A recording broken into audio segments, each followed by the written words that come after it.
This is SBR's Football Betting Daily.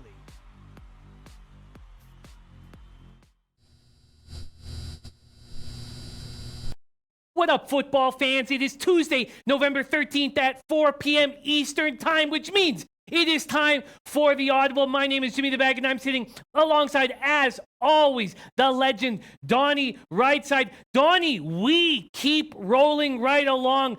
I just am falling in love with you and Whale Capper. When I have plays that you guys like, you push me towards them. When you feel uncomfortable with the play I'm close to be making, you push me away from them. We talk about these games on Tuesday. I don't put in our plays until later in the week. We marinate on them for 3 days. We come back on Friday. I really think what's happening here is we are rolling. In the last 4 weeks, I'm 32-14 plus 16.8 units, and I feel so goddamn good, Donnie. How you doing, my friend? Doing good. There's one thing that we want to say here on the channel, sportsbookreview.com. There's one guy in the NFL, Le'Veon Bell, that did not report today. Me and Jimmy the Bag are reporting for duty on the Audible. It's our God-given right to come on these channels and provide that information. That's what we're going to do for the next hour. Always a good time, Jimmy. Something special is happening on this show, Donnie. I just absolutely love working with you, and you just keep leading me in the right direction. And I'm very thankful. We have Vitalis in the house, Stephen Murrin, Mikey T, Odar Lira from Venezuela, my man Armin, Bill Butlicker, who's absolutely destroying props, David Stewart, Adam Frendo, Drew Barron. We have Troy V, Marty Muerte, Ryan Taylor, Tablis Morales, Greg 007, and Neil Frank, TM, Rainman. Time to get to work. I am absolutely excited about this card. I think there's a lot of opportunities. Again, something that happened the last few weeks, Donnie, is by waiting, I've missed out on some nice lines. The line movements have gone away from me. And in those plays, I'm curious what you have to say about that. In those plays, I decided not to take the ass end of the spread or of the market move. And I've been wrong in those games. By not taking the ass end, I've been saving a lot of money. What do you think about trying to get ahead of the market or sitting around and studying, even if the market goes against you?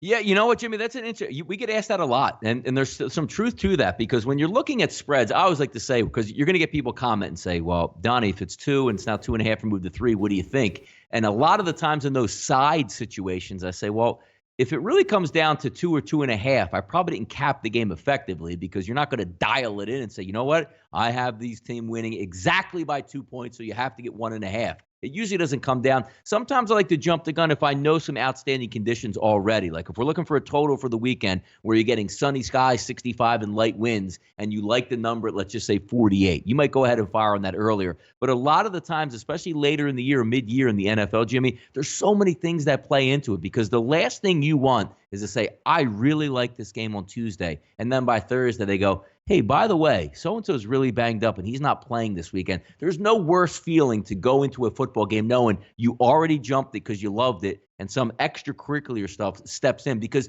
you're always never like practice-wise. Oh, he tweaked his knee like Darius Slay for Detroit in practice, and he's not going to play this weekend. Those hurt. I'm more of a procrastinator in the NFL because I like to wait on the information, and the lines usually aren't running away from me. You know, you see in college football, Jimmy, a 21.5 ends up at 27.5. Oh, I can't take it now at 27.5. What are we looking at in the NFL? Ooh, 4 to 4.5. It's really not that big of a move. It is not that big of a move, and I've enjoyed this run of the last few weeks absolutely immensely, and I thank you. I mean, Whale Capper's been so helpful on Fridays, but you've been absolutely spectacular, and I thank you so much for all the insight you've given me and all of the all of the guys in our chat for the Audible. I feel like we have a really nice read on things, and I've noticed how we like certain games on Tuesday. And one thing, though, when we get away from the team on Friday, I wish I had the balls to make a complete switch. Because with the Lions, we liked them on Tuesday. Then on Friday with Darius Slay, we're thinking maybe there was a poison in the dressing room. I got off the game like I did with the Jags. I got off that game, but I didn't jump on the other side. What do you think about that? Like, do you think that that was a mistake not after we realized that the Lions weren't to play then just to jump on the Bears? No, I don't think it's a mistake, Jimmy, because you have to go with your tendencies and what you like. I mean, it takes a lot to say beginning of the week, like, hey, I'm going to try to build a case for taking the Detroit Lions, and then end up on Friday and say, I think they can hang in there, but with the line is 7.5, you don't want to second guess yourself because you'll end up doing that more in the future and you'll cost yourself more money in the long run. Build a case on these teams you like earlier in the week. And if it looks like you can't make that case, there's a reason why psychologically, Jimmy, you tried to build the case or I tried to build the case for the Detroit Lions. And if you can't, it's hard to flip that mode and be, judgmental on the opposite side saying, well, okay, now I like the Bears. And then you fight yourself saying, well, why did I even like the Detroit Lions? Usually when I tried to build that case early in the week, if I can't build it, I move on to the next football game where I initially liked the team. It's hard to swing it both ways and say, Detroit Tuesday, no, Chicago Friday, put my money down. That's too much to deal with in my head, so to speak. So I just move on and get to another game. I don't really believe in like jinxes and bad luck. And as much as I can, I don't believe in that stuff. I feel like we're seeing things very clearly right now, but I don't want to talk too much about it because I just wanted to continue and not to mess with it. I thought that, and we broke down that Giants-Niners game. I thought we broke it down really well. I was absolutely in love with the Giants. I couldn't believe we got him at 3.5. Whale Capper talked about gambling being legalized in New Jersey and to get on the line now. He was right on that. That came through very easily. Even when the Niners were up 20-10, I wasn't too uncomfortable because of that extra hook on the 3. What do you think? Can you just touch on that Monday Nighter? I loved, it's funny, when Beckham first said, we're going to win 7 straight and make the playoffs, I guess I took it to a comedic place. I was like, come on. But after I sat with it for a few days, I started liking it. What else is he supposed to say, really? I started liking it more and more. I thought he played very well. I love the way Eli Manning went right back to him the very next play when he almost had that one-handed grab. Is it possible that the Giants could be a buy-in or buy-on team right now? And what do you think about what we saw last night?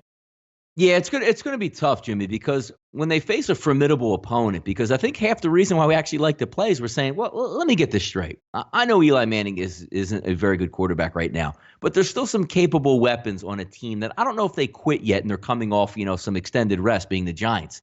It was Nick Mullins we were talking about. Like, this wasn't some seasoned veteran that can just pick apart the Giants. It's going to be a young kid that's going to make mistakes, and he's already high. So, what? Couple weeks ago, man, didn't you see me out there? I sliced the Oakland Raiders. I'm that good. And that was part of the reason for the play, saying, look, maybe they can win, but if you're going to take 3.5, we know both of these teams are going to play it down the middle and probably play it straight. It played out almost exactly the way we thought it would. As long as that team could keep Eli somewhat upright, you have enough weapons to move the football against a team that's banged up on defense in the San Francisco 49ers there. But back to your original point, always in the NFL, you have to look at those buy low teams and say, are they really at their low point because they gave up? Or maybe some games didn't go their way, a bad break here or there, or maybe they should have played a little bit better. Those are the teams you want to look out for. So to me, the Giants haven't quit because I don't think Eli Manning's going to not quit. He's just not that good at this point. But teams like the Oakland Raiders, you're seeing some teams out there, Jimmy, that really are ready to implode or throw up that waving white towel. And I don't think the Giants are one of those teams. So good on you looking at the Giants trying to buy low on teams like that the rest of the way. I think so, but very interesting spot with the Buccaneers. They put up 500 yards, only get 3 points. I can't wait to break these games down. Also, I have my computer is in the shop. I'm using a loaner computer. I'm not going to be able to get on the chat, but I can read the chat, and I will do my best to use all of your insights as much as possible because, Donnie, what's been working is listening to you incredible cappers that I get the chance to work with all of the time. And there's a whole bunch of them on our chat. Donnie, let's get to work. First game on the card. Very, very exciting. I absolutely love these Packers, Seahawks matchups. This is a very good time of year where I feel like we're starting to really understand these teams, their pace, what they want to do out on the field, what they're trying to accomplish. This Packers team, though, 0-4 on the road, looked very good at home.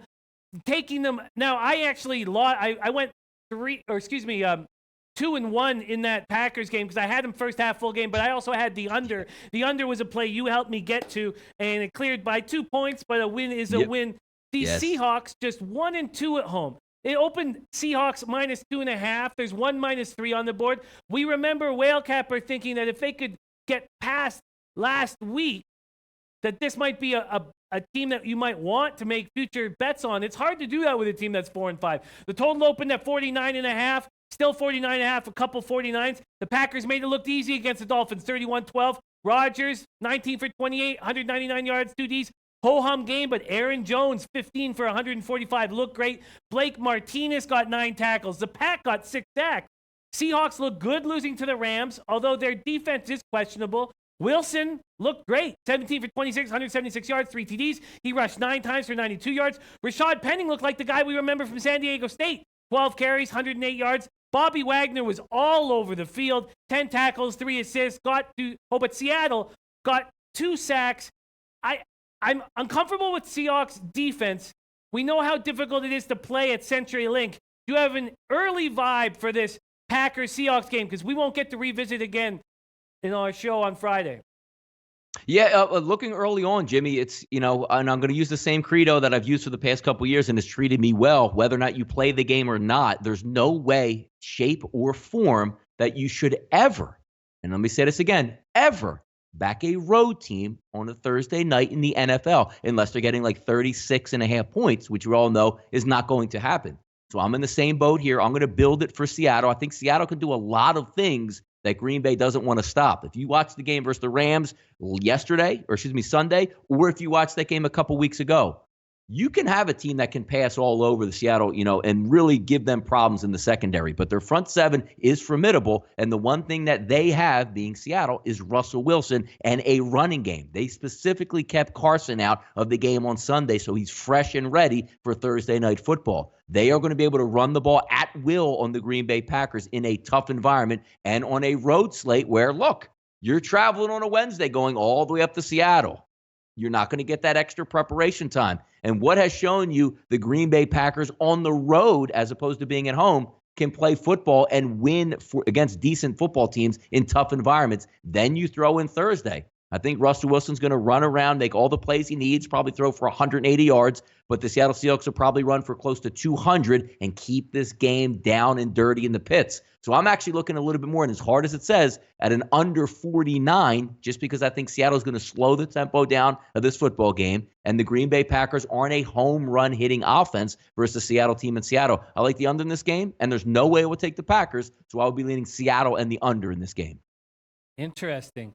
Do you think that we should buy now on the Seahawks at -2.5? Do you think the -3s will be littering the board? Yeah, because exactly. If Seattle's going to win this football game, they're going to win by a field goal. You're more likely, if you do, see 3 points than you would a role reversal back to, oh my God, Green Bay's a pick'em or favorite now. So if you like the Seattle Seahawks, you're best off getting the -2.5 as opposed to it moving to 3. But getting back to my original point, don't look at the Green Bay Packers. Do all the research you can on Seattle. If you can't find a way to take Seattle, move on to the Sunday games. Taking those road teams just costs you money time and time again in the NFL. It's the most unfair advantage in sport, sending a road team on Thursday night in the NFL. Everybody liking the Seahawks here. My man Adam says -2.5 looks like straight bait, bro. Be careful. I find these Thursdays so difficult. When I had the under in the Texans-Dolphins and it went over by 25 points now, I also had the Texans to break even. I sat there and said, you know what? I don't want to bet these Thursday nights anymore. Because my record was it was so strong at that point. I was like, why am I risking it on these Thursday nights? I took last Thursday night off, had a few drinks, and just enjoyed watching the game. I feel like the volatility is so high that the totals scare me. But you are leaning to the under 49 on this spot.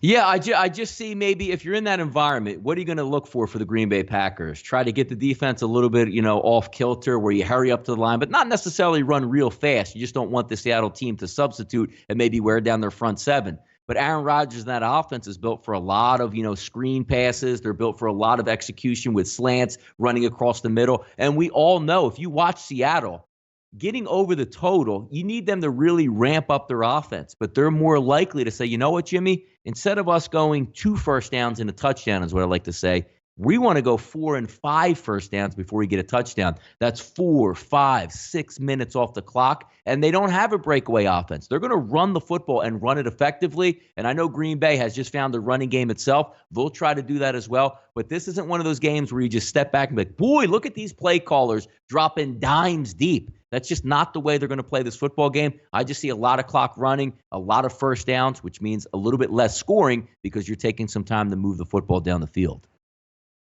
Great breakdown. Very interesting stuff. We're not going to get another chance to look at this game.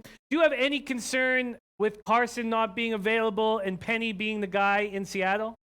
No, I mean, Penny came in well, but they also have a Davis running the football. It's almost like they have 3 guys that look all the same that they can run in there. But this offense is run through right through Russell Wilson. They'll be able to block. It's not really a formidable front that you're going up against Green Bay. And it's Russell Wilson. If you get heat on the guy, that's when he turns into street ball Russ Wilson and makes some plays out there. I don't think it's going to be that much of an effect, but I know just looking and reading the tea leaves, the only reason that Carson didn't play on Sunday was you don't want to send them in there to game time decision, get banged up, and then he misses the Rams game, the majority of it, and this game Thursday night. I think they rested him, getting him ready, knowing they're going to need him on this Thursday night football game. I feel that. Great breakdown. We have to move on to the 1 o'clock games, but that is your Thursday nighter. David Stewart saying, Donnie is sharp. Love that breakdown. Let's move on to the Sunday 1 o'clockers. Let's start with the Panthers at Lions. The Panthers look like a team that was ready to go on a real run. But Thursday night beckoned. They went to Steeltown and were destroyed 52-21. Pick up 457 yards compared to Carolina's 242. This line opened Panthers -3, but after Lions looking so bad, especially in that first half against the Bears, there's -3.5s and -4s. The total opened at 51.5. It's pretty much there. There are some 51s. This Panthers defense looked awful. 1 sack, no pressure on Ben. I don't know. It was definitely a curveball. Thankfully, it was another situation where I was behind on the market move. I wanted the Panthers at 5.5. It went down to 3.5, and I just stayed off the game. The Lions looked very bad in Chicago.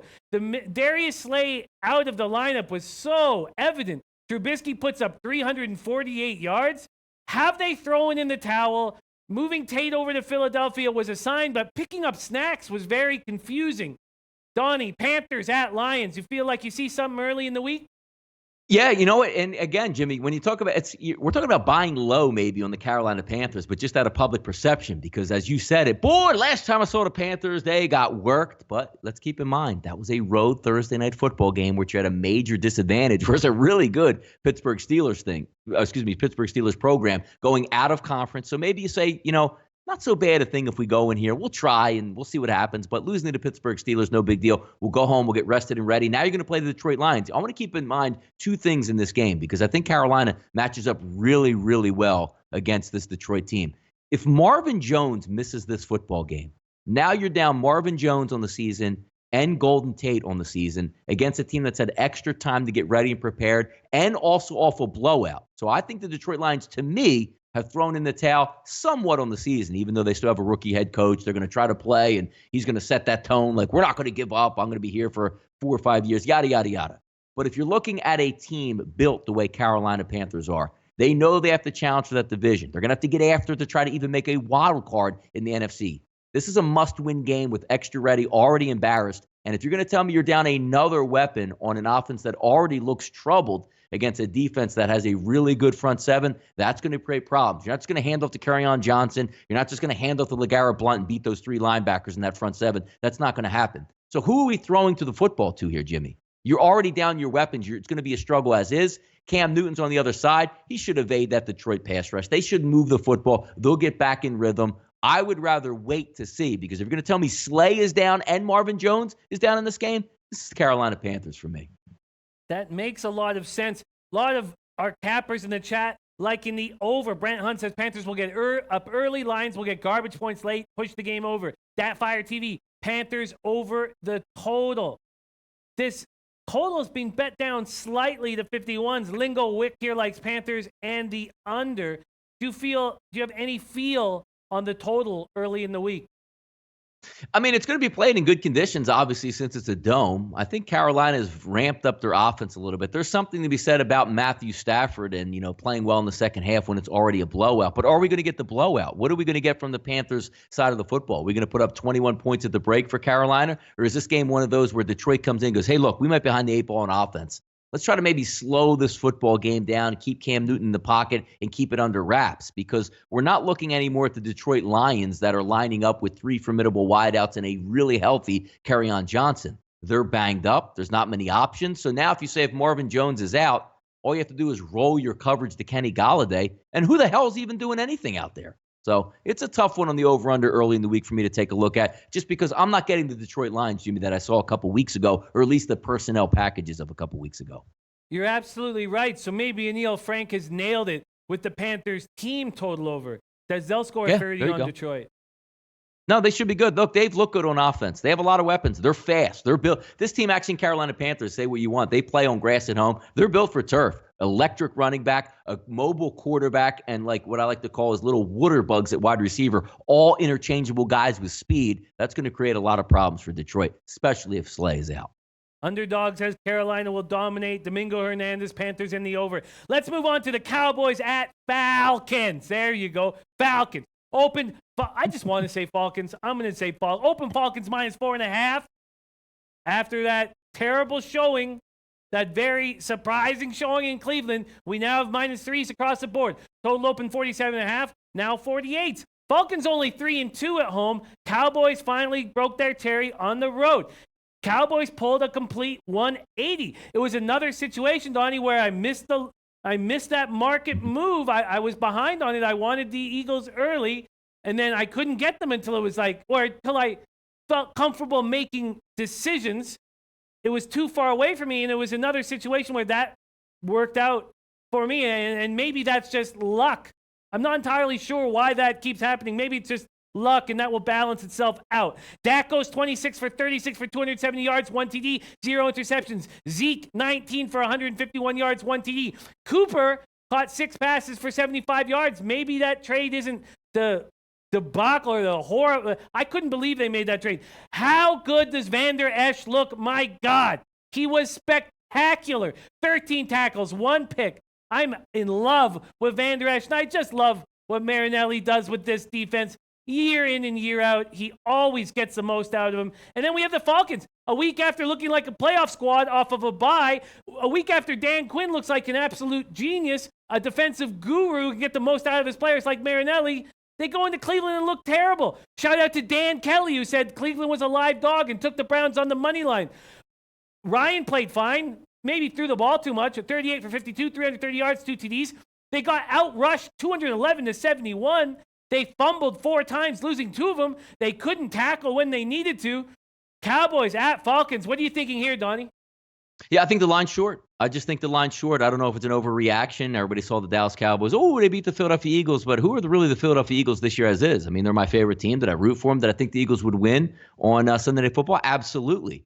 But there's clearly something missing with the Eagles and the way they're playing right now, because it all fell apart. And you get a nice chance to play a team that's down to their top 5 of 6 defenders in the secondary. As soon as Ron Darby left the game, that passing game came to life. The Dallas Cowboys were atrocious on offense in the first half. Eagles got banged up. Zeke got off in the second half. They pulled out a win, which, hey, I'm going to give them a lot of credit for. It's hard to win games in the NFL, especially a divisional game. Now you're having back-to-back road games. You're going down to Atlanta. Atlanta does play very well at home. They lost to a Cincinnati Bengals team on one of the last plays of the game. Otherwise, they would be unbeaten at home. And let's not forget about the Dallas Cowboys on the road. At Carolina, lost 16-8. At the Seattle Seahawks, lost 24-13. At Houston, lost 19-16. At the Washington Redskins, lost 20-17. And they finally beat the Philadelphia Eagles. I think the line is short here. It's only a 3-point line versus an Atlanta team that was embarrassed last week. Their season's not over. They're not giving up. Their weapons are healthy. You're actually getting your linebacker back, Deion Jones, in this football game. That's going to make a huge difference.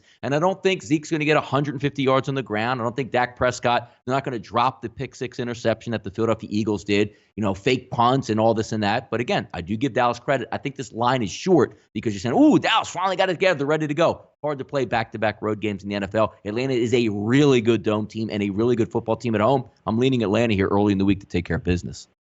I like that too. And I guess we don't need to be too concerned that money will start pouring in on the Falcons because Cowboys are the most public team that there is.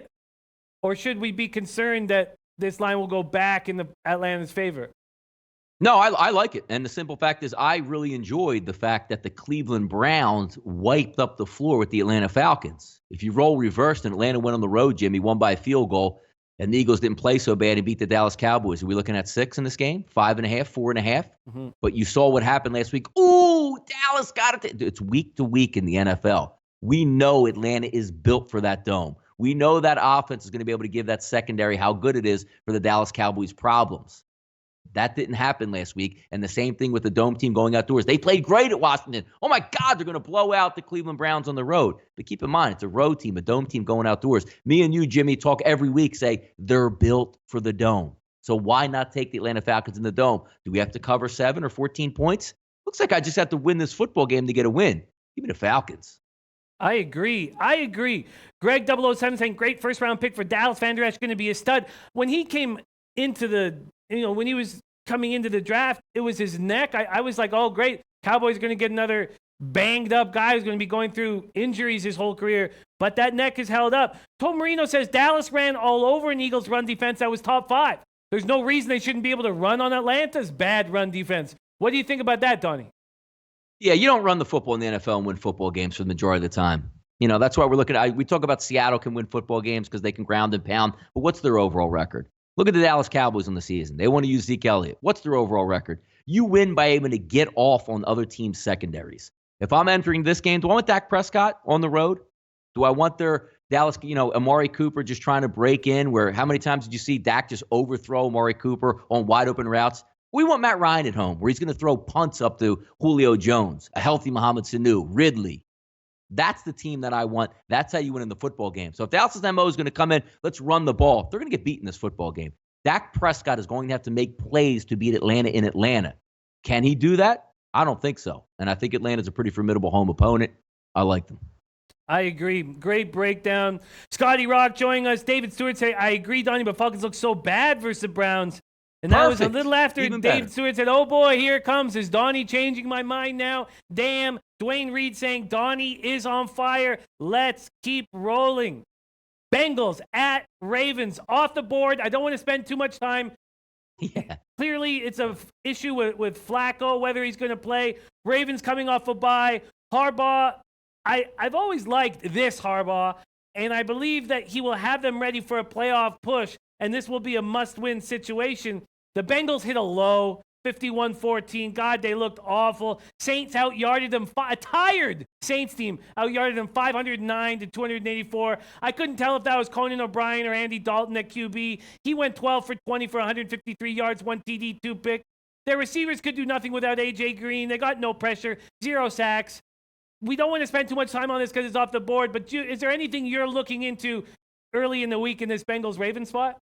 I mean, I actually don't even care who plays quarterback for the Ravens. And normally I would say Lamar Jackson's going to start. I don't want any part of it because he can't throw the ball. If we've seen the offense with Baltimore with Joe Flacco as is, maybe he comes in and give it a spark. Maybe you save 2 or 3 points in that instance. I think the Cincinnati Bengals are absolutely positively cooked. We talked about last week might be a really good spot for them, and then A.J. Green was out. You wanted no piece of it. It looks like they're not even competitive on offense without A.J. Green. They played the Saints at home, which, hey, maybe we can run with Mixon all day. Well, good luck Mixon against a team that knows you're struggling without top weapons, and you can load that front 7 for the Baltimore Ravens. I actually might like it even more, Jimmy, with Lamar Jackson here. Show me an opening number that gives me something 3.5 or 4 because Lamar Jackson's in. I just might jump right on the Ravens, even though I don't even like the quarterback position. It's more of a fade on Cincinnati, which I think they're absolutely positively cooked. And what are we hearing out of Baltimore?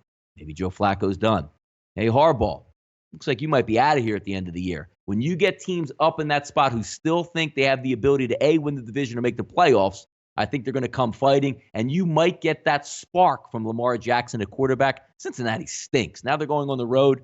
They should get beat again.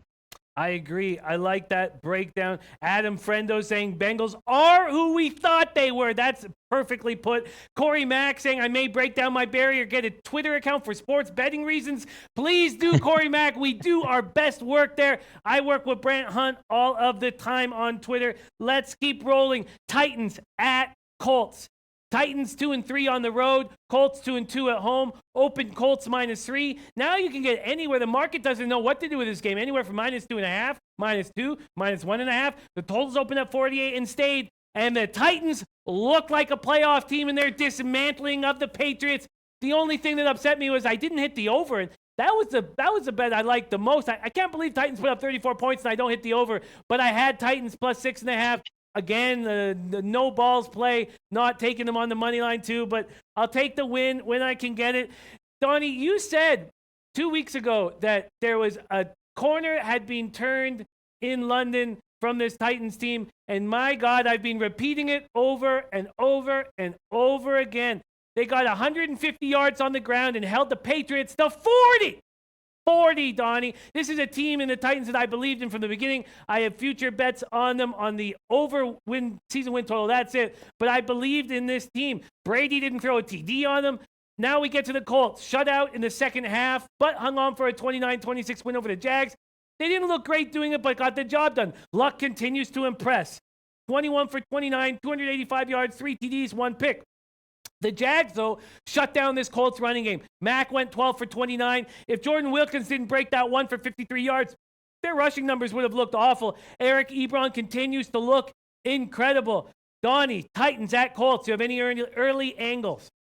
I mean, if you missed out on the number 3 was a really juicy number to take for Tennessee, but it probably wasn't there available, opened up right away, and the line moved off. But I agree with the line movement because I do think it's going to be a tough game. I liked what I saw of the Colts last week, even though they were playing a Jacksonville team that we both decided, like, this is one of those powder keg type games. They were getting blown out. I'm like, this might end at halftime, but Jacksonville fought back, and I thought they were actually going to win the football game until that role reversal late in the game where the fumble was called. But that was a competitive game. You're getting a Tennessee team that's going to play really, really good defense with a mobile quarterback. And you're right, turning the tide here. It's amazing, isn't it, Jimmy, when your quarterback actually has a hand he can feel with the football and can actually throw and make plays? They really took it to the New England Patriots, which I don't really know how much to take into that because we've seen a lot, Jimmy, on the road with the Patriots where they enjoy getting smoked on the road and then say, oh, well, we play in the AFC East, so we'll just go home, win some football games against the Bills, Jets, and Dolphins and handle our business. Let's not worry about this game because their MO is very different than a lot of teams. They get down 14 points in the second half. They just start pulling guys out of the game saying,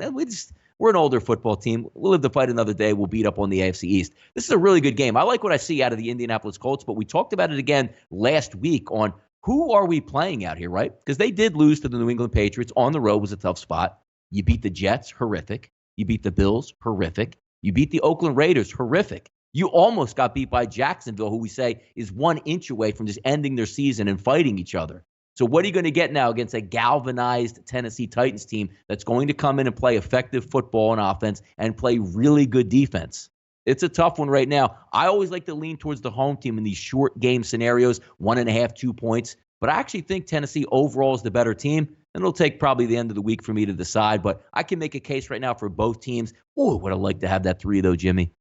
I hear you. We talk so much on this show about buying teams low. Do you have any fear that at this time we're buying a Titans team too high?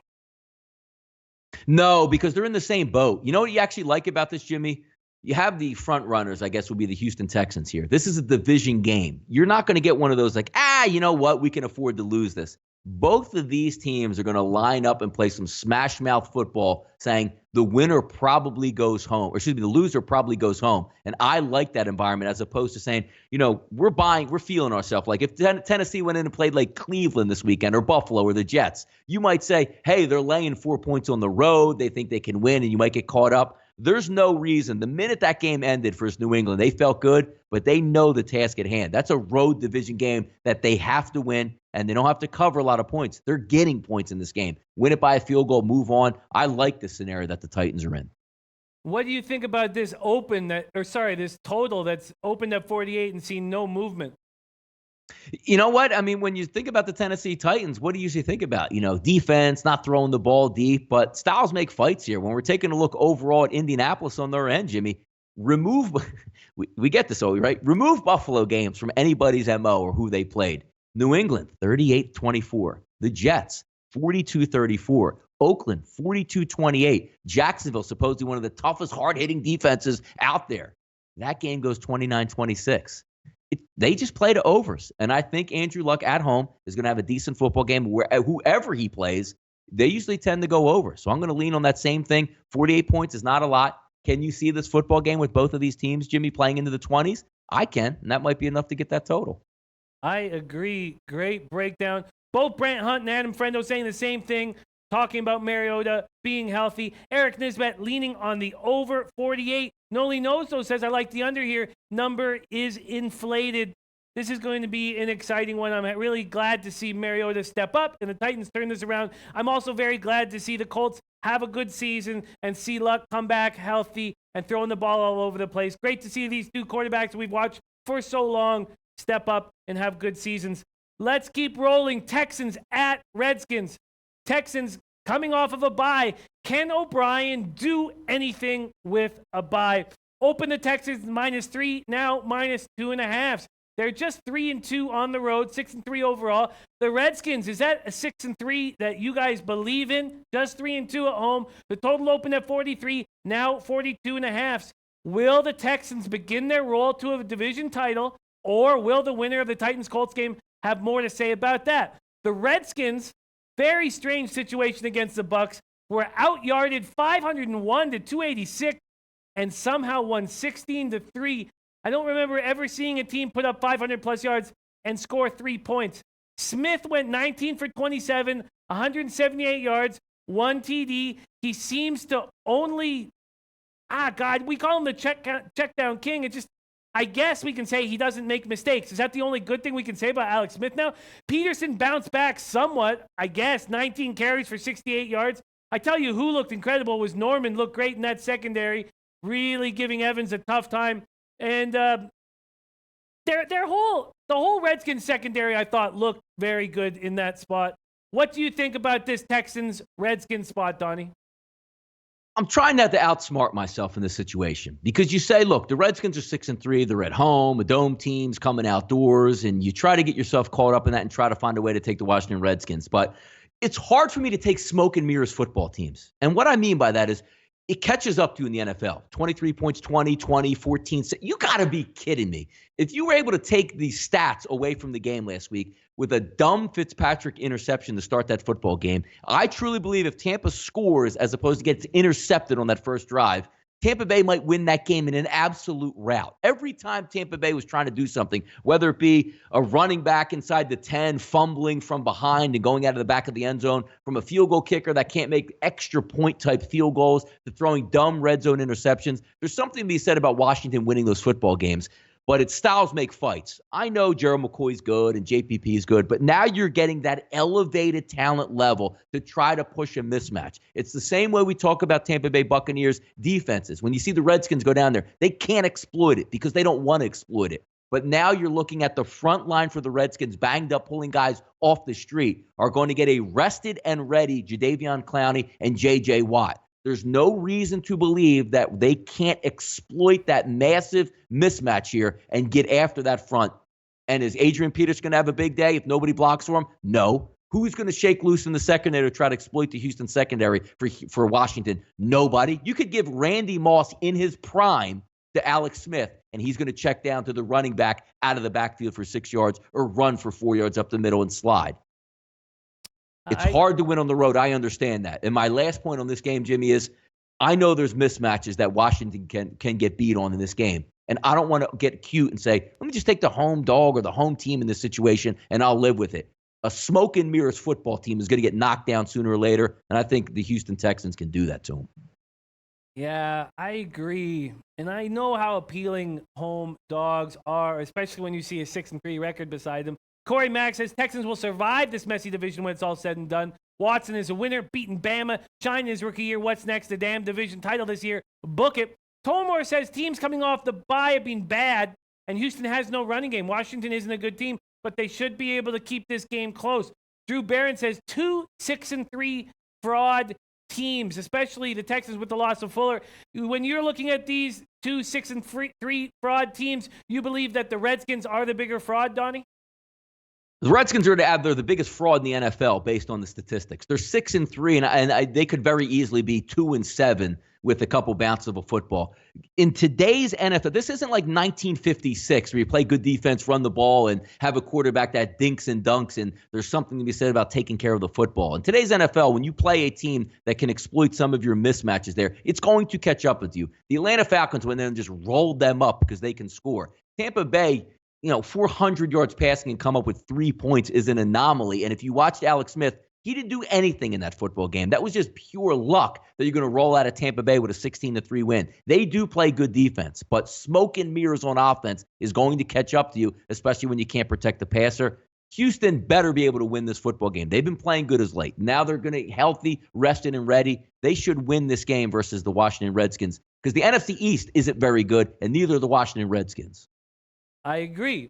The Redskins, we talked about the under in the Redskins-Buccaneers game. I got made fun of a bit for taking an under with the Buccaneers involved, and the under was so easy. There was talk last week when I was saying I was on the under on both Tuesday and Friday shows where people said, we should take the Redskins unders for the rest of the season. Do you think that, clearly that's probably simplifying things too much, but do you feel that we should just keep hammering unders when the Redskins are involved? Why not? They don't. I'm telling you, I like to joke around. Like, if you only had 7 players in the game and it was your 7, you play like 7-on-7 in off season in the NFL where it's defenders. I actually think if you put 11 in the box and run 3 streaks downfield, Alex Smith will check it off into the flat. It's that crazy the way he plays. They are built for an under with a quarterback that says, I don't want to throw the football deep.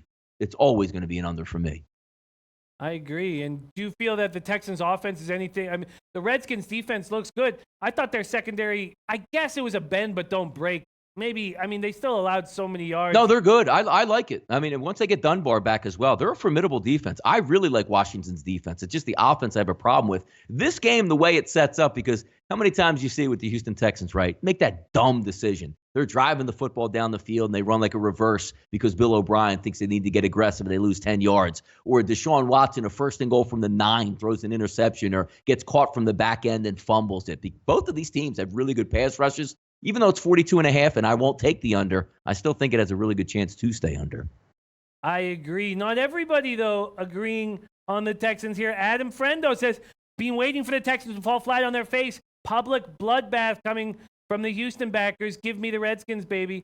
Let's move on to the Bucs at Giants. We have talked a bit about the Bucs in that last game. And we already talked a bit about the Giants, and we're going to have to keep a brisk pace, so let's not spend too much time on this game. Let's do it. It opened at a pick'em. Now Giants -1. Total opened at 52 and stayed. How do you put up 501 yards and score 3 points? Fitz, 29 for 41, 406 yards. Barber goes 13 for 61. Godwin and Rodgers each broke 100 yards, but Mike Evans was shut down by Norman. The Giants looked nice last night against the Niners. Manning, 19 for 31, 188 yards, 3 TDs. Beckham, 4 for 73, 2 TDs. Goodson picked off 2 passes. They still can't dial up any pressure. 0 sacks. Any early leans on the Buccaneers at Giants, Donnie? The first lean I had in this game was the total to take it over, just because you're looking at 2 really bad defenses against some offensive weapons that can do some damage to those secondaries. But I sort of pull myself back because I think Tampa Bay is going to be able to score on the Giants. But I want to see what the Giants' philosophy is. If anybody was playing quarterback, like if you put Nick Mullins on the Giants, I'd say this game is going to fly over. But Eli Manning, just weak at the knees, weak on the arm. 180 yards passing. He's way past his prime. If I just had a lively kid out there that could escape a little bit of pressure, sidestep and manipulate the pocket and throw the football downfield, Odell Beckham would be setting records right now. But you have an old, decrepit quarterback, which is going to hurt yourself when you're trying to take totals. But the weather conditions aren't going to be too bad up in the Meadowlands in East Rutherford this weekend. About 50 degrees, high 40s, light windy conditions. So that'll help those Southern boys out there from the Tampa Bay Buccaneers. I think Tampa plays to an over, but the Giants are just horrific. They like to check it down. Saquon Barkley can't get loose. They run him up the middle way too much and just get the ball down deep. Like Sterling Shepard is a really good wide receiver that Eli Manning just can't get the football to anymore. And that lends to stay under. Brent Grimes is a decent cornerback. Should be able to slow down Odell Beckham, but I'm trying to build a case for the over. It should go over, but Eli Manning is keeping me off the over, already betting it now. Yeah, I agree. I want to spend a little bit more time on this total before I hammer it. Yeah. Do you have any feel, just quickly on a side here? I know Look, making if money you're off taking Tampa Bay at less than Tampa Bay has to get points for me, Jimmy. And you have to get at least 3.5 because we know they can come back and make it close. But you're actually asking Tampa Bay to go on the road and win a football game. I can't do that. I hear that. Nice to have a few more days to marinate on this game and then hammer it again on Friday. SBR Forum joining us, giving us love. Thank you so much, SBR Forum, and mentioning the poker night tomorrow night at Youwager. Yes, sir. Do we have the graphic? Rafa, can we put it up there where it smokes? Yes, put it up there where it smokes. And Jimmy, by the way, real quick before you do this read, why am I the only one smiling? I mean, nobody else can have a good time but me? Come on. Jeez. I am looking forward to it. 9 o'clock tomorrow Eastern time. It's $1,000 free roll. You need an account at Youwager. You also have to download their poker software. There's $100 bounties on each of our heads. So really $1,600 up for grabs. We are really excited about it. Please join us. I would put the link right here in the chat, but this is a loaner computer and I don't have I've got some problems going on with my Google chat and stuff like that, but I will fix them. But yes, please join us. We're very excited about this poker tournament. And if we get enough people in this poker tournament, we've been told that they will up it. They will up it. More cash will be always a free roll, but more cash will be involved. So please join us. Let's move on to the next spot. Steelers at Jaguars. Open Steelers minus 3.5. And then money started coming in on the Steelers. And clearly, everybody's seeing the same thing. The Steelers team is coming into their own and look like Super Bowl contenders with or without Le'Veon Bell. Now -5s on the board, -5.5s, even some -6s. Total open at 47.5 and has stayed. Jags coming off another loss. Probably have to win out to get into the playoffs. Bortles looked good, 26 for 38, 320 yards, 2 TDs. Fournette came back, didn't look great rushing the ball, but caught passes for 56 yards. Moncrief is the only guy that's really dangerous out there. The other receivers aren't getting open. He needs help. The defense looked, or at least the secondary certainly looked below average without Bouye. Steelers are rolling. Bengals 22 for 25, 328 yards, 5 TDs, 0 picks. I mean, those are the most beautiful numbers I can imagine for a quarterback. Connor ran 13 times for 65 yards. Brown and Juju both had 90+. Hayward had 2 sacks. The team dialed up 5 sacks in total. What are you thinking here? The Steelers are a pretty big favorite on the road, Donnie. Yeah, this is an interesting one here because, if you talk to Whalecapper, which we'll talk to him a little bit later in the week, he's been climbing at moments like this for the Steelers to somehow get down to the state of Florida and struggle again, which they do tend to do at some times when they go down. So that'll be an interesting topic for Friday. But early on in the week, boy, would you think that Jacksonville coming into the season at one point that they're going to be getting 5 and 6 points at home? It's just amazing how far this team has actually fallen. They lose another guy on their front line. Leonard Fournette looked decent last week, but it's still Blake Bortles. You're going to have a rested and ready Steelers team. But I know we were close to giving up on Jacksonville. Do they still have something left? Can the Steelers just go on the road and say we're going to win this game by double digits against Jacksonville? Do they have any pride? But let it come down to this. Injuries. If we can get a healthy A.J. Bouye back in this game to try to counter Juju Smith-Schuster and also Antonio Brown, they're going to have a shot in this football game because they'll be able to slow down the running game. But if he's not ready and available here, they're going to exploit that mismatch, and it would be Steelers or nobody in this type of game. But you're waiting for a Steeler letdown. They've been playing way over the head, it seems like, but they're getting healthy, and they look better and better and better. No A.J. Bouye is enough for me to keep myself off of the Jacksonville Jaguars. But remember that whole buy low, sell high type situation? You're telling me you're going to get Jacksonville at 6 at home? That might be hard to pass up later in the week once we get some injury information, Jimmy. You're absolutely right. It will be hard to pass up. It just doesn't feel like, certainly you see the Chargers going to Oakland, 10-point favorites.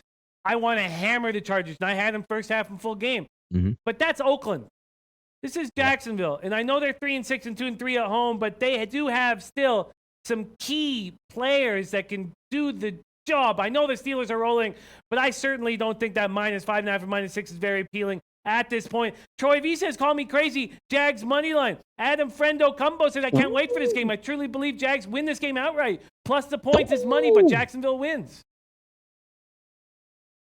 Yeah, we're going to, as this game goes through, you took a big shot on the offensive line losing Linder. And that's going to be a problem because the one thing we've seen, Jimmy, now that Pittsburgh is healthy on defense, the secondary can hang around out there with a healthy Joe Hayden and the boys, letting those frontline pass rushers get after. And we know Blake Bortles under pressure, Jimmy. usually a sight for sore eyes out there. It'll be interesting as it goes through. Would I like the Steelers if we got it originally 3.5 or 4 or maybe something less than that? Yes. But if we're talking 6, sometimes you shift that focus to say, now what am I missing here? And why can I take the Jags at +6 here? I agree. And a lot of people, more than I expected, are believing How in about this. that? Yes. Yeah, believing in this Jags team. And more power to you. Just like Donnie said, you're seeing a team and you're buying them low. And maybe that's the smart move. But thank God we have 3 more days to gather information and hum and haw over this game. Let's move on to Broncos at Chargers. Open Chargers -7.5 at plus money. Still some -7.5s at plus money, but mostly -7s. Total open at 47, now 46.5. Broncos coming off a bye. Here's another coach in Vance Joseph. That I mean, is he going to have these guys humming? Because when Dan Quinn came off the bye, I knew he was going to have this defense rolling. But this 3-6 Broncos team, I don't know. Against the Chiefs, Broncos look like a quality team. Against everybody else, they don't look very good. The Chargers did exactly what they had to do against the Raiders. Rivers 18 for 26, 223 yards, 2 TDs, 1 pick. Melvin Gordon looked incredible. 18 for 93 yards, caught 5 for 72. When will Bosa be back? Is he going to be back soon? Will he be back this week? We need to get more information on him. They've been very quiet from the Bosa. Things have been very quiet from the Bosa camp. Broncos at Chargers. Donnie, what do you like in here? Yeah, 2 formidable teams. Look, the Chargers should win this football game, but 2 formidable teams that you played. Let's take a look at who, Oakland Raiders 26. We're just looking at like a 5-game stance here. Oakland Raiders 26-10, you beat them. Then you go on the road and have a really nice game against Cleveland before they imploded and fired everybody. Tennessee Titans 20-19 game. Then that was on the road, which, I mean, it doesn't matter if they're playing home or away for the Chargers. Every game seems to be a road game. That was a close one. At Seattle, came down to the last play of the football game. And then you played Oakland last week on the road 20-6, a little bit closer. Something tells me, look, I think the Chargers are going to win this football game. But this is one of those games where sometimes you take, if it's outside that 7 points, if a 7.5 does show up, I might look on the rested team that's playing in the division, because we all know the MO of the Chargers. They're usually built for those games where it's like, why is Denver up, 14-10 late in the third quarter? Or why is Denver up 14-3? You saw the San Francisco 49ers do the same thing to them as well, take an early lead. Anything around 7 or more, I'm going to look to take the dog in the division. You saw with the Philadelphia Eagles game. Boy, what a great spot the Eagles are in. Rested and ready, at home, in the division. These teams know each other. They know how to play each other. I think this game might be closer than the experts think. If I can get 7 or more, I'm going to try to build a case through the week to take the Denver Broncos here. So a lot of people are saying Greg 007, 7 points too much for a division game. David Stewart, like Denver in the points. David Stewart, Chargers win, but don't cover the 7. Tomor, Chargers have a joke of a schedule. They're winning, but against mostly bad teams. Interesting. Do you have any feel on this total? It opened at 47, now 46.5? No, I don't have a real good feel on that yet. I mean, I'm not a huge Case Keenum believer, and I always say the Chargers are the offense of a death by 1,000 cuts, because Phillip Rivers' arm strength, they run a lot of crossing and reave patterns where, as opposed to hitting bombs left and right, they're more likely to just keep those chains moving. Gordon's an amazing running back, and rightfully so. They should lean on him. He's good. But again, division games usually tend to stay a little bit closer to the total. I'll lean on that. I don't have a great feel for it, but if I'm looking for a way to build a case on that, they know each other. Maybe slow it down. I mean, what did you see last week, Jimmy? 26 points in a division game between them and the Raiders. Maybe a little bit lower scoring here. Yeah, maybe you're right. Maybe a little bit lower scoring here. I like that more and more the more I started thinking about the way this game will play out. I like that spot. You know what's interesting too, Jimmy, that we missed up, didn't bring up the point. Maybe it does go over. You're looking at stuff. We're talking about a key ingredient. Denzel Perryman's out for the year, middle linebacker, really good football player for the Chargers. So maybe that impacts this game a little bit more when Denver's going to try to crank up that running game. That's a massive injury to the guy who calls the signals on defense. Yeah, and that's what Tomor's saying right there. Losing Perriman for the year. Yeah, key he said for okay. them against the run. Yeah, Great it is. Point yes, about yes. Perriman. Let's keep rolling right along here. Raiders at Cardinals. We have to be quick. Open Cardinals -4, and it stayed. Total open at 41. Now some 41s, mostly 40.5s. Raiders look worse and worse. Carr's doing the best that he can. 24 for 37, 243 yards. Keep taking weapons away from him. Jared Cook, 4 for 52. Jalen Richard, 5 for 52. Doug Martin didn't look awful.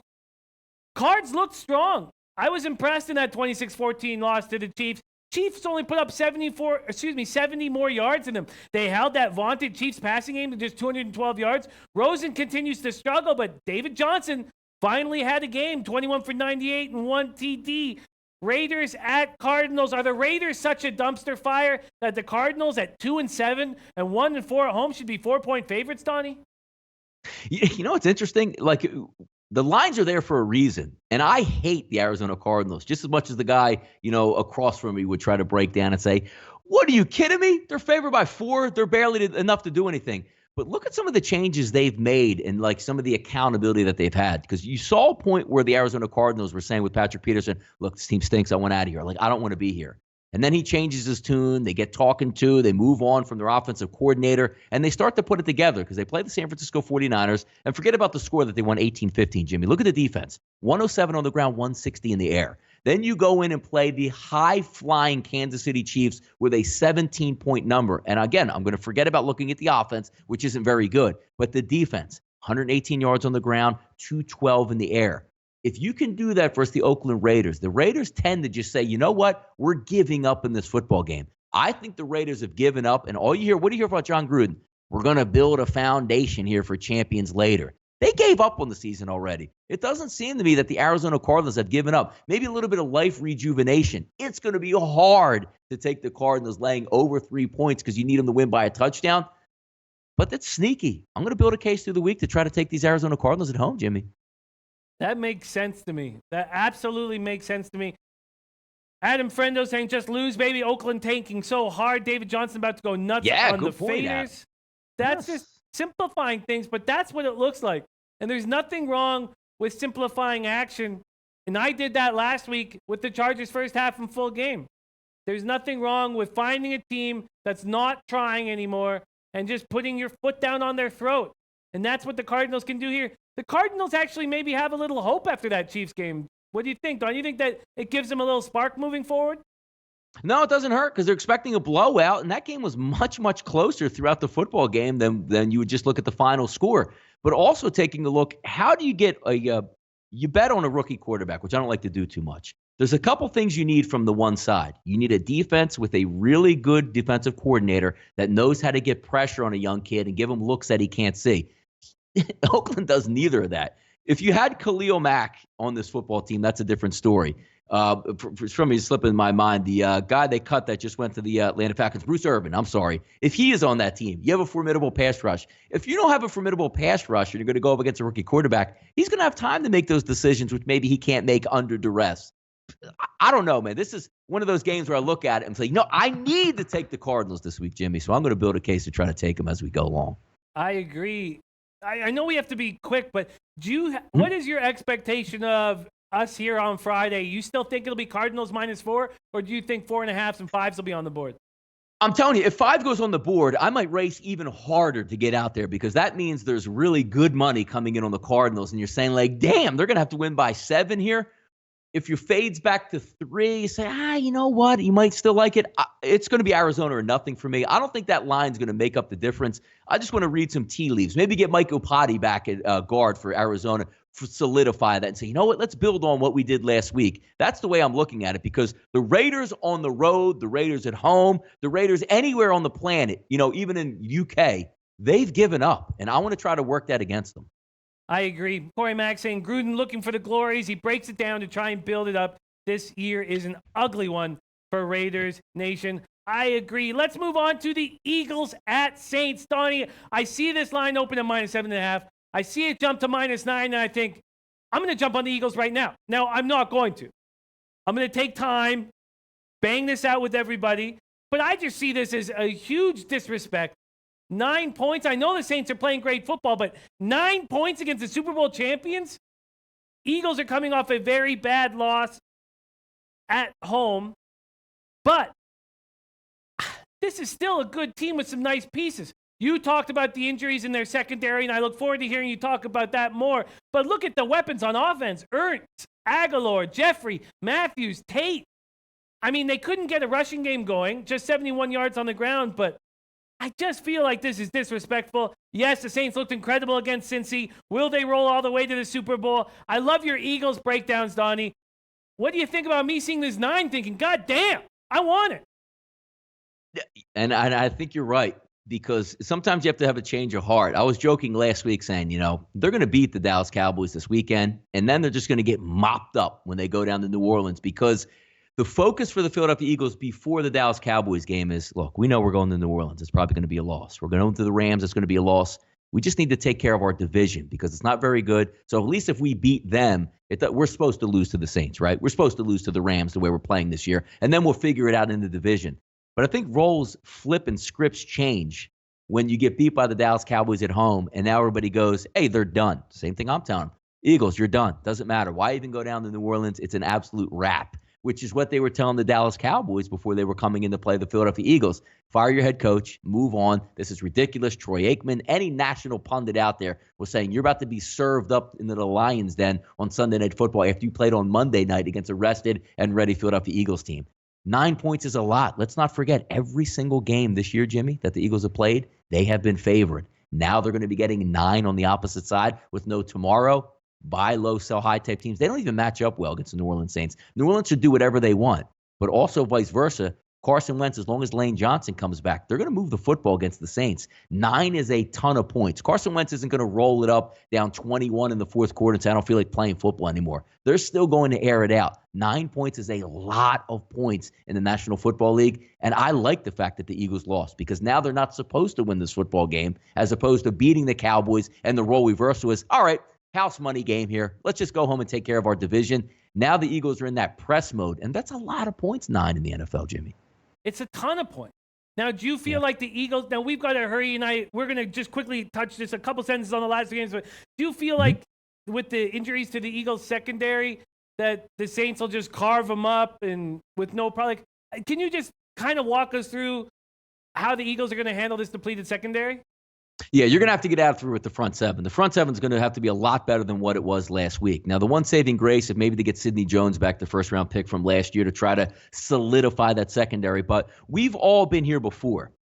They lost Darby for the year. That's an absolute crushing blow. They're already down in the secondary. But when you're expecting coming into the football game as a player, you've played sports, Jimmy, where you say, you know what? 2 guys just got injured. Hey, you, go play cornerback out there. And everything falls apart because the guy hasn't even practiced the plays. He doesn't even really know what he's doing. You're going to play inside instead of outside. Well, I haven't been there before. At least you have a week of preparation to come in and see what's what. That's going to help the secondary in that spot for the Philadelphia Eagles. But on paper, it looks like a really, really big mismatch in the secondary. So if you're trying to build a case for the Eagles to hang in there in the secondary, it's that guys aren't going to be thrown into positions they're not prepared for during the week, which is a disaster when it happens on game day.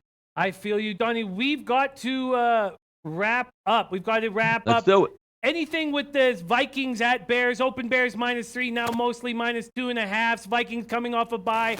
Can Griffin play better? Can Zimmer put something together? Do you feel like the Bears are a fade right now because they're so high? I want Maserati Mitch on Sunday night. And if that line's going to stay at 2.5, that's a home team. They're playing really good football, the Bears. And this coming from a guy that says Minnesota, I think, still going to end up winning the NFC North. I just think the Bears are in a really good spot, playing well, cold conditions there. I think they hold down the fort, and I'm building a case this week to take those Chicago Bears. Very interesting. We'll hammer these games very hard on Friday when the Whale Capper joins us. And then finally, this crazy game, Rams at Chiefs, supposed to be in Mexico City. The field torn up because of a concert has now moved to L.A. This total opened up at 63.5. People are saying take the over regardless of where it's at. Do you have any feel, or do you want to just help our study into the week with this Rams and Chiefs? By the way, I know you don't have access to the chat box or maybe not looking at Twitter. The game is now moved to Los Angeles, which, if you like the over, that is a great move. You're going to have 70-degree temperatures, a perfect surface to play on. They should light it up now, because the one thing you're worried about is we got to play in elevation. We got to play in a place we're not used to. The turf is going to be really bad. I can't make my cuts. They are going to be able to light it up like a pinball machine at home. Beautiful. We have to wrap up. I'm sorry we didn't get more time on those late games. I promise you that we will crush them with the Whale Capper come Friday. Donnie, it's an absolute treat getting ready to break down the week. It's been working very, very well for us lately. I love working with you. To the chat, thank you guys so much for all of your great insights. We don't have a show without you. Donnie, I can't wait to do this again on Friday. Will you put a bow on this bad boy for us? Yep, let's get out of here. We went over our time, but the good knowledge is out there. We just can't stop when they tell us to get off the air sometimes. It's a fun show to do it. We've been doing very well. Procrastinate in the NFL with us. That's our MO right now. We're going to make some T-shirts. Tuesdays, the Audible. Fridays, the Audible. Setting you up for the weekend. The Whale Capper comes in for the extended version. Join us on Friday back with the Audible. For everybody here at sportsbookreview.com. NFL, the place to be right here. Jimmy the Bag, Donnie, the Whale Capper on the Audible. We'll see you guys on Friday.